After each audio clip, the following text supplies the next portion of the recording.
Abra sua Bíblia em 1 Tessalonicenses, capítulo 1. Vamos encerrar o capítulo 1, vamos ler os versos 8 até o 10.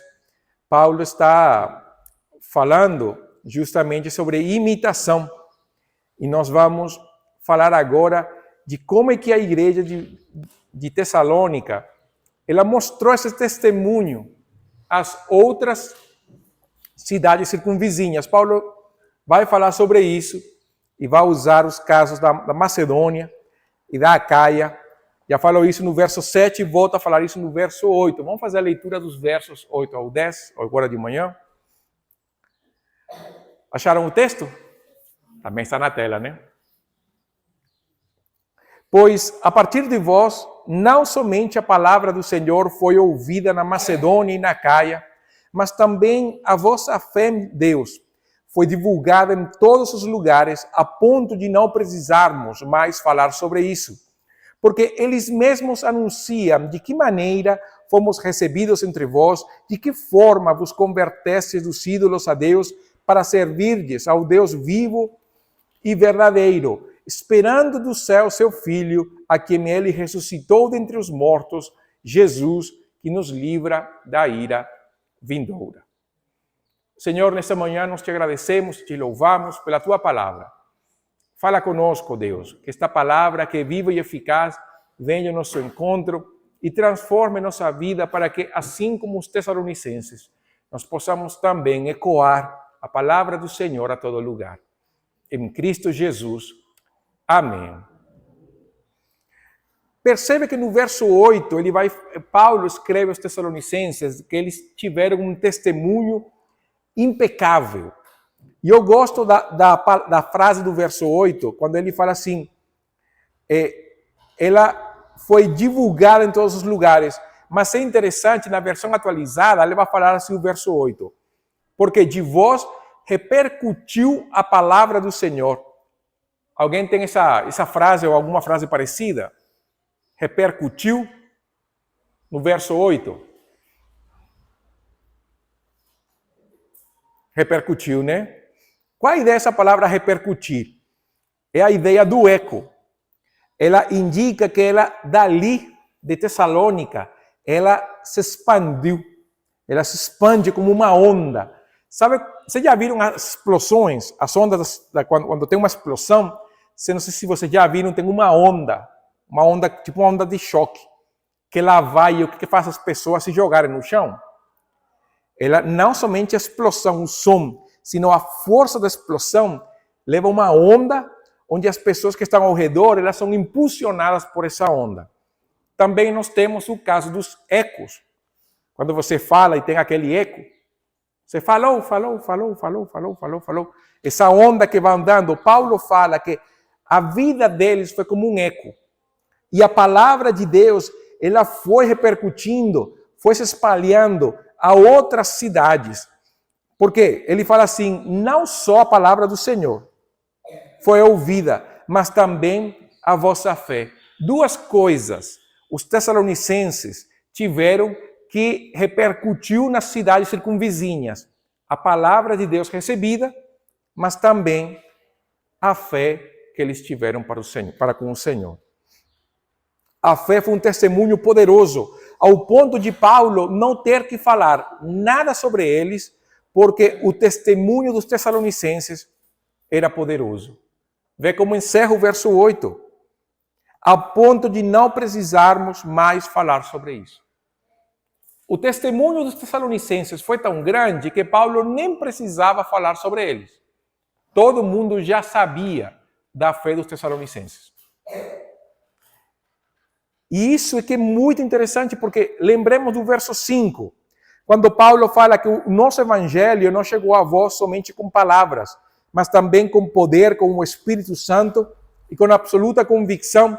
Sabeis muito bem como procedemos em vosso favor quando estávamos convosco. E veja como Paulo fala que o padrão que teve no verso 5 se repete no verso 8. O evangelho chegou a eles em palavras. Eles pregaram a palavra em forte e alto som. Paulo. E Paulo fala para os tessalonicenses, vocês também estão pregando a palavra nesse forte e alto som. O evangelho chegou a eles no poder do Espírito. No verso 6, Paulo vai dizer que eles têm a alegria do Espírito do Senhor. E a convicção apostólica, eles têm um testemunho tão forte que esse testemunho fala alto. Você já pensou quando alguém vai falar assim, por exemplo, do nós aqui? Olha, você já ouviu falar da Pibibicas? Sim, ninguém pode nos contar. Conhecemos o testemunho da vida de cada cristão. Como eles são. Como a fé deles chegou até nós. Isso que Paulo está dizendo. Essa fé poderosa dos Tessalonicenses. A maneira como a palavra do Senhor chegou até eles. Isso foi como uma expansão, como uma onda expansiva. Ela foi ecoando nas cidades circunvizinhas. E quando Paulo, então, de Tessalônica foi para Bereia, já o pessoal da Bereia sabia da fé tessalônica. Quando Paulo depois foi para Atenas e Corinto, eles já sabiam da fé dos tessalonicenses. Essas são as regiões de Acaia e Macedônia. Macedônia, Bereia, Acaia, Corinto e Atenas. Paulo fala, eu cheguei lá, mas eles já sabiam do testemunho de vocês. E não foi uma coisa lenta, devagar. De Tessalônica, Paulo foi para Bereia. Da Bereia, Paulo foi para Atenas. E nesse processo, o testemunho da igreja de Tessalônica andava mais rápido do que a pressa do apóstolo Paulo por pregar o evangelho. A vida do cristão, ela é preciosa para Deus. A fé nossa, ela é preciosa para Deus. Por quê? Porque fé e vida são instrumentos poderosos do Senhor para a salvação de pessoas que não conhecem Jesus. A sua fé, a maneira como você expressa a sua fé, como você vive sua fé, como você trabalha a sua fé, o que você fala? Manifesta a sua fé no Senhor ou manifesta uma incredulidade? Pense muito bem na maneira como nós conversamos, na maneira como nós trabalhamos o conceito de esperança, de vida, a forma como nós falamos dos outros. Isso fala muito a respeito da nossa fé no Senhor. E isso vai repercutir no nosso testemunho. Por quê? Porque quando nós usamos a palavra do Senhor nessas características que Paulo vai falar aos Efésios e aos Colossenses, de uma vida cheia do Espírito, que ela canta e louva o Senhor, que proclama a palavra do Senhor, que respira a palavra do Senhor. As pessoas, quando elas ouvem isso de nós, elas vão entender, por um lugar, que a gente é doido, porque nós não seguimos o pensamento deles. Mas, por outro lado, vem aquela ideia de que nós somos diferentes. E essa diferença é o que manifesta a nossa alegria do Senhor. Por quê? Porque nós não andamos de acordo com aquilo que nós vemos. Nós vivemos em função daquilo que nós cremos. Na fé, a esperança e na certeza do Senhor. E eu estou aqui dando um spoiler do verso 10. Então vamos para o verso 9. Deixamos o verso 10 no verso 10. Hein? Verso 9. Paulo vai falar agora de uma conversão poderosa. Porque eles mesmos, os macedônios, os acaios, Bereia, Corinto, Atenas, anunciam de que maneira fomos recebidos entre vós. Primeira questão, essa influência apostólica. Como fomos recebidos entre vós, de que forma vos convertestes. Mas a primeira questão, como fomos recebidos. Esses irmãos de Acaia e da Macedônia contam como foi a repercussão, em primeiro lugar, do ministério de Paulo, Silvano e Timóteo, dentre os tessalonicenses. E aí há uma grande influência apostólica. A presença apostólica foi chave para a conversão delas. E entenda, em algumas circunstâncias, nós temos que pensar que nós somos ou seremos as únicas pessoas que Deus levantou para salvar alguns. Nós não temos senso de urgência. Nós pensamos assim, se eu não for, Deus levantará outro. Não é assim que nós pensamos? Mas você vê esse pensamento na cabeça do apóstolo Paulo? Você vê esse pensamento na cabeça dos apóstolos? Você vê esse pensamento na cabeça da igreja do primeiro século? Para eles, a responsabilidade era deles e somente deles. E Paulo está falando, eles anunciam de que maneira fomos recebidos entre vós.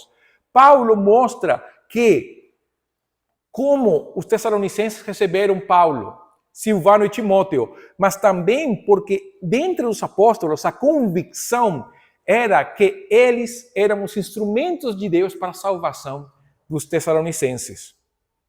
Não é que não possam existir outros, mas se Deus nos colocou no lugar onde nós estamos, é porque Deus deseja usar as nossas vidas para a transformação de outros.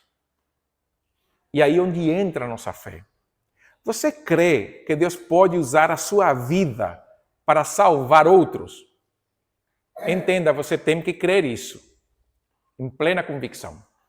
Você tem que crer, Deus pode usar a minha vida para salvar a minha família. Deus pode usar a minha vida para salvar os meus amigos da escola. Deus pode usar a minha vida para resgatar os meus amigos do trabalho. Deus pode usar a minha vida para transformar esta cidade. Você precisa crer. Em plena convicção. Paulo falou isso. Eles foram aos Tessalonicenses com plena convicção. Isso fez com que os Tessalonicenses os recebessem com total prontidão. Às vezes, o que mais atrapalha a pregação do Evangelho não é o pecado dos outros, é a nossa própria incredulidade. E nós precisamos crer. Creia no poder transformador do Senhor através da pregação do Evangelho. Creia que Deus pode transformar vidas através da sua vida. Você é o instrumento de Deus para a salvação. E há uma conversão completa. Repare como segue no verso 9. De que forma vos convertestes dos ídolos a Deus para servirdes ao Deus vivo e verdadeiro? Eles deixaram os ídolos e se converteram a Deus. Não foi uma conversão progressiva, foi uma conversão completa, radical. Radical no sentido de raiz. Os ídolos foram desarraigados da vida deles. Eles lançaram os ídolos. Calvino fala, falando desse texto, que ninguém é propriamente convertido a Deus, senão o homem que aprendeu a colocar-se totalmente em sujeição a Ele. E é isso que eles estão fazendo. Por isso que Hernando Dias Lopes fala que quando a Escritura faz referência ao Deus vivo, é importante ressaltar que Deus não apenas está vivo, mas também é Ele quem a todos dá vida, tanto a vida da criação quanto a nova vida da redenção. É isso que eles estão fazendo. Eles saem dos ídolos, que como Paulo vai dizer aos Coríntios, é nada, é vazio, e adoração aos demônios, para então servir ao Deus vivo e, por outro lado, verdadeiro. O que eles veem? Que não somente há um Deus vivo, mas que somente há um único Deus. A conversão deles foi total. Uma conversão maravilhosa. De uma vida vazia a uma vida de esperança. Porque o que vai falar no verso 10? O verso 10 fala que esperando do céu seu Filho, a quem ele ressuscitou dentre os mortos, Jesus, que nos livra da ira vindoura. Há uma esperança para o cristão. O cristão não somente se converte. O cristão não somente sai dos ídolos para buscar um Deus vivo. Agora há um sentido de viver, há um propósito de vida, um senso maior. No mundo que nós vivemos, o que mais se fala é vive o presente, vive o dia de hoje. Por quê? Porque não haverá amanhã. É aquele senso, comamos e bebamos, que amanhã morreremos. Isso pode muito tranquilamente definir a nossa sociedade. E não somente jovem não, adulto também. E idoso também. vivem no presente, esquecem do amanhã, não sabem o que vai ter, não sabem o que virá após a morte e não ligam para isso. Paulo fala, quando vocês se converteram, vocês não somente se converteram a um Deus vivo e verdadeiro, se converteram a um Deus de esperança. E isso torna a vida do cristão uma vida esperançosa, prazerosa, uma vida viva, porque quando nós temos esperança, nós temos vida. Sabe o que é ruim? Quando você abre mão da esperança, porque a única coisa que você espera é a morte. Quando a pessoa vive sem esperança, ela simplesmente anda esperando o dia da morte. Mas quando um cristão vive na esperança do Senhor, a morte para nós não é nada. A morte para nós não é algo a ser temido. A morte para nós é algo, até certo ponto, desejado. E isso que Paulo fala, esperando do céu seu Filho, a quem Deus ressuscitou dentre os mortos. Por que Paulo fala da ressurreição dos mortos de Jesus? Aí, é claro, quem já leu 1 Tessalonicenses sabe que é um grande spoiler de Paulo com relação ao capítulo 4. E Paulo aqui começa a introduzir o assunto da volta de Jesus. Primeira questão, Deus ressuscitou seu Filho. Porque a esperança da nossa ressurreição futura é que Deus ressuscitou seu Filho. Como escreverá Paulo aos Coríntios, é a primícia dos que dormem. E Paulo vai dizer, não somente Deus ressuscitou o seu Filho, sino que esse Filho nos livra da ira vindoura. De que ira Paulo está falando ali? Você pode pensar do inferno, tá certo? Também você pode pensar do lago de fogo que arde como enxofre. E aí eu vou falar, tá certo também. Porque, na verdade, essas são as manifestações da ira de Deus. O inferno e o lago de fogo que arde como enxofre. Então, Marshall, ele fala que a vinda de Jesus era um incentivo ao comportamento moral. E se qualquer dos tessalonicenses era tentado à inação e à preguiça, tendo em volta a iminência da volta de Jesus, Paulo os advertirá a serem diligentes. Há uma esperança para o cristão. Mas, queridos, o que nós vemos até aqui? O que nós vemos é que o testemunho dos crentes, ele é poderoso. O seu testemunho é poderoso para todo aquele que crê. Por isso é que nós temos que mostrar pelas nossas ações que somos escolhidos do Senhor. Ninguém pode olhar para você e começar a se perguntar, será que fulano é crente? Não, você deve manifestar na sua vida as características de um escolhido do Senhor. Porque se você for escolhido pelo Senhor, nós devemos viver dignamente de acordo com essa vocação. Por isso que há uma mudança de fé radical. Porque nós passamos de uma adoração a deuses estranhos para adorar ao Deus vivo e verdadeiro. E essa esperança vai se manifestar em força e coragem no meio das tribulações, numa esperança que faz com que a vida seja encarada sem ter medo de morrer, porque a missão de Deus é maior, uma esperança que dá sentido e razão à existência. Por isso, e para concluir, eu quero falar que o que nós precisamos é uma conversão genuína. Tá bom, nós podemos pensar, pastor, todos aqui somos convertidos. Então vamos lá. Como eu sei que a minha conversão é genuína? Nós precisamos então ter a coragem dos tessalonicenses. Nós temos que abraçar e crer no Evangelho, ao ponto de, com alegria, suportar as tribulações. Mas como isso pode acontecer? Se nós temos hoje vidas apagadas sem propósito, corações desanimados, ânimos esgotados, exaustão, almas abatidas, sabe o que está faltando? Falta a vida poderosa de Cristo que nos é dada pelo Espírito de Deus. Falta crer. nós temos um problema enorme de incredulidade. Em alguns casos, podemos estar na presença de pessoas genuinamente convencidas, convictas, mas não convertidas.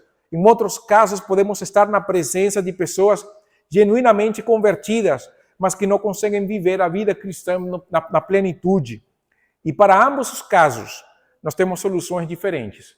Porque se alguém é convicto, mas não convertido, a solução é a conversão, é vir a Jesus para a vida eterna.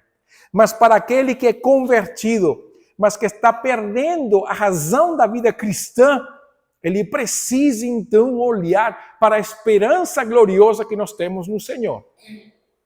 Porque aquilo que dá norte à nossa vida é a esperança do retorno de Jesus, mais nada. Porque senão, nós vamos viver como as pessoas deste mundo, vivendo um dia de cada vez, aguardando o momento da nossa morte, sem razão, sem propósito, sem nada. Nós precisamos então nos perguntar, nós abrimos mãos dos ídolos mortos para buscar o Deus verdadeiro, nós servimos ao Deus vivo, nós aguardamos pelo retorno de Jesus, é Cristo nossa única esperança? E se tudo isso é sim, sabe o que também está faltando? Botar mão no arado. Porque quando nós esperamos em Jesus, nós não esperamos a volta de Jesus sentados de braços cruzados. Nós esperamos a volta de Cristo, servindo, pregando, discipulando, animando, exortando, sendo instrumentos do Senhor para a salvação e edificação daqueles que não conhecem Jesus. Por isso, a pergunta da semana passada, conhece um influencer? Você deveria falar, conheço quem é o irmão que está do meu lado, e o outro deveria falar para você. E ele também é um influencer. Nós somos chamados a sermos influencers. Poderia não ser como um celular, uma câmera no YouTube, no Instagram, no TikTok.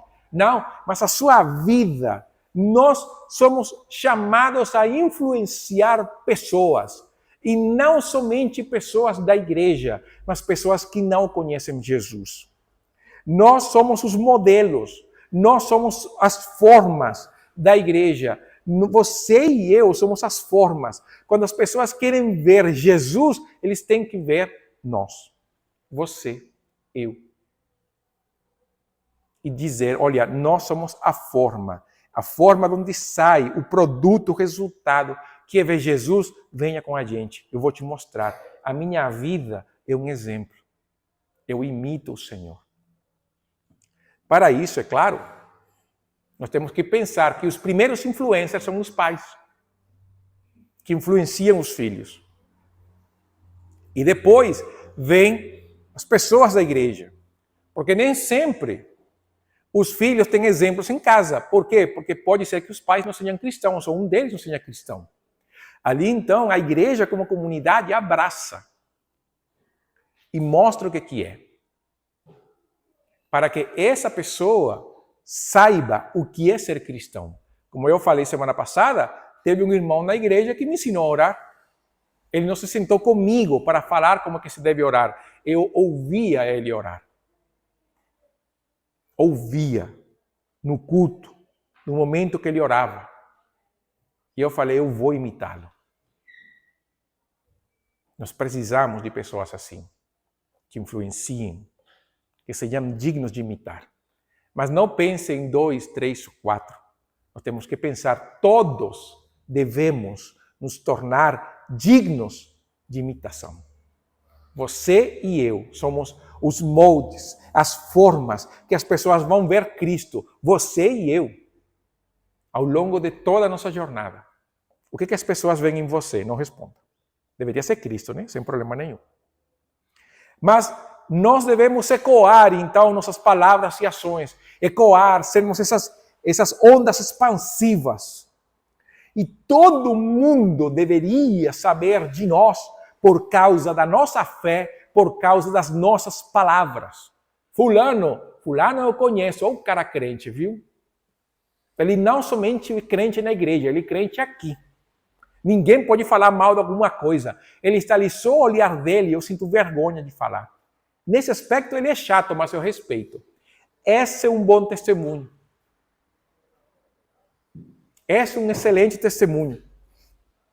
Nós somos o ponto central de onde surge a voz de Deus, ecoando por toda a terra. Então pense, você e eu, em cada lugar onde você está, na escola, no trabalho, na sua casa, você é a voz de Deus que ecoa. E somos ondas expansivas que vão enchendo a nossa cidade com a glória do Senhor, através do nosso testemunho, através das nossas palavras. E a terra, então, será cheia do conhecimento da glória do Senhor. Isso não é difícil. Basta crer. Basta viver. Nossa conversão é a nossa carta de apresentação. E por isso, contar o que Deus tem feito nas nossas vidas é muito maravilhoso. Você se lembra quem era sem Cristo? Porque Paulo lembra disso o tempo todo. Paulo, quantas vezes contou seu testemunho? Em Atos, pelo menos umas 3 vezes. Aos Filipenses contou. Em Gálatas, ele contou também. Paulo contava aquilo que Cristo tinha feito na sua vida. Isso é importante. O nosso testemunho é carta de apresentação. É a nossa porta de entrada no mundo do evangelismo. Quem pode contestar a mudança que Deus fez na sua vida? Quem pode? Ninguém. O que Deus fez na sua vida é incontestável. A mudança, a transformação na sua vida, isso não pode ser não pode ter contradição. Aliás, pelo contrário, as pessoas vão dizer, eu te conhecia antes. É verdade, você mudou. Qual é a razão? Cristo. Cristo. Vem cá, experimenta essa vida. Vem a Jesus. Confessa teus pecados. Crê. A vida eterna está ali. E por isso nós devemos servir a Deus com alegria, numa esperança no seu retorno. Lembra do hino 108? Que fala assim, lhe darei então para Cristo, até quando? Teu dia terminar. Falarei do seu amor por nós aqui. Quando, pois, findar a vida e o labor aqui cessar, e fizer-se então chamada, eu sei, gente, que a gente usa isso como hino de culto fúnebre, né? A versão em espanhol jamais seria cantada para culto fúnebre, era cantada no culto normal. Por quê? Gente, nós reservamos para culto fúnebre um hino que é um incentivo a servir ao Senhor. E nós deveríamos entoar o hino 108 sem o tom de culto fúnebre, né? E se a gente cantar no tom que se canta no culto fúnebre, vai ter mais de um chorando. Ele pode ser entoado com alegria, como um incentivo. Gente, nós vamos servir até o dia em que Deus nos chamar. E esse dia, quando Ele nos chamar, nós vamos falar o quê? Eis-me aqui, Senhor. E por isso não há aposentadoria no reino de Deus. Na verdade, o que há é promoção. O dia que Deus nos chamar, nós seremos promovidos. Ninguém vai se aposentar, gente. Não existe aposentadoria no reino de Deus. Por isso, sirvamos a Deus na esperança do seu retorno, com alegria, no poder do Espírito. Eu volto a dizer, o que nós precisamos é crer. Creia. Creia. Creia no poder do Senhor. O poder transformador que pode transformar a sua vida, pode transformar a minha vida e pode transformar a vida dos outros. Porque ainda há muito a ser transformado em nós, como para a gente pensar que acabou a obra de Deus na minha vida. E não é. Há muito em nós a ser transformado. Mas na medida em que nós somos transformados pelo Senhor, também nós vamos ajudando outros a experimentarem essa transformação gloriosa no Senhor. Amém? Vamos colocar de pé, vamos orar nesta manhã.